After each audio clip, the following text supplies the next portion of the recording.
let's just jump right in. We're talking about microhabits today, and this idea is, well, it's deceptively powerful. The whole secret is that these tiny, tiny actions, if you just do them over and over, can lead to these massive, life-changing results. Seriously, it's not about these huge, dramatic gestures. It's all about the small stuff, the almost invisible steps you take every day. Okay, let's get real for a second. Have you ever tried to build a new habit?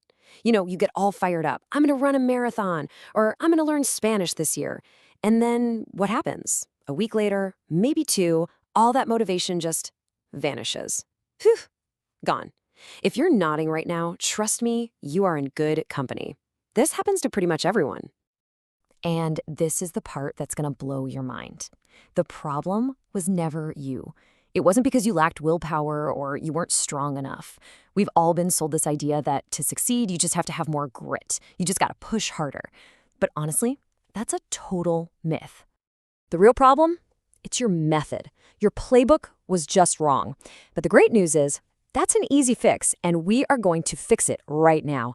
In this explainer, we're going to hand you a new, proven method that actually finally works.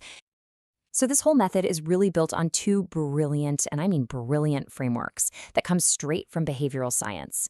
You can think of them as the secret sauce, the magic behind why microhabits are so effective.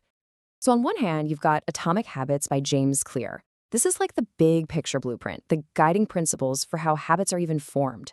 And on the other hand, you've got Tiny Habits from Fogg, which is more like the daily recipe, the super practical step-by-step instructions.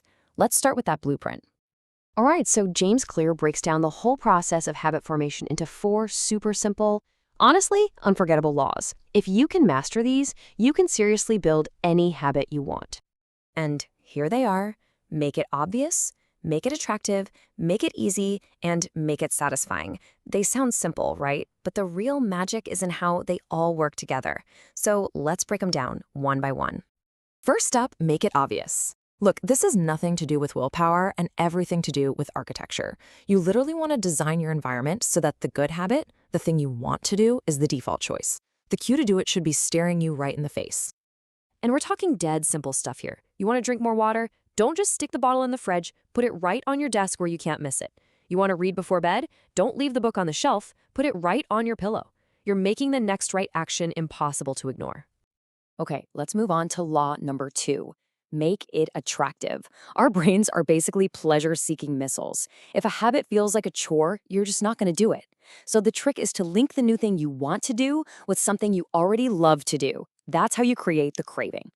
For instance, maybe you pair your morning coffee, which you already love, right, with writing just one sentence in a journal. Or maybe you only let yourself listen to that amazing new playlist while you do a quick 1-minute tidy up. You're basically turning a new habit into a treat.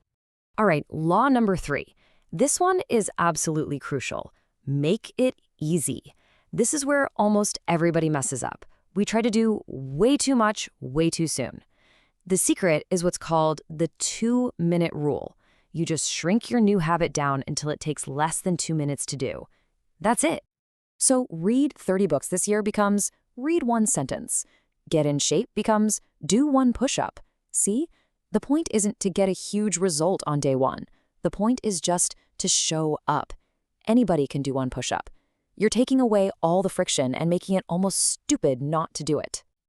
And that brings us to the final law. Make it satisfying. Your brain needs to get the message that it did a good thing, and it needs that message right away. That little feeling of success, no matter how small, is what actually wires the habit into your brain for good. And this celebration doesn't have to be some big, grand reward. It can be a quick little fist pump, a silent yes to yourself, or just the simple, satisfying act of checking off a box on a habit tracker. That tiny little hit of dopamine tells your brain, hey, that felt good. Let's do that again tomorrow. So that's the blueprint, right? The 4 laws. Now let's look at Fogg's Tiny Habits model, which gives us the perfect daily recipe to actually put all this into practice. And it really is as simple as ABC. A is for anchor. That's an existing, solid routine you already do without thinking, like brushing your teeth. B is for the new, tiny behavior, that little 2-minute habit you want to tack on. And C is for celebration, that instant positive feedback. And honestly, this 1 sentence just perfectly nails the whole recipe. After I brush my teeth, There's your anchor. I will do one deep breath. That's the tiny behavior. Then I will smile, and that's the celebration. It is a simple, powerful formula you can use for literally anything. Okay, enough theory, it's your turn. We're moving from learning to doing. And listen, the goal here is not perfection, it's just participation. I want you to think of every single tiny action you take as casting a vote for the person you want to become. So here are 5 little challenges you could do in less than 60 seconds, like right after this. You want to be a kinder person? Send one nice message. Want to be more organized? Tidy just one surface for 1 minute. Each one of these is like a tiny piece of evidence that proves your new identity to yourself.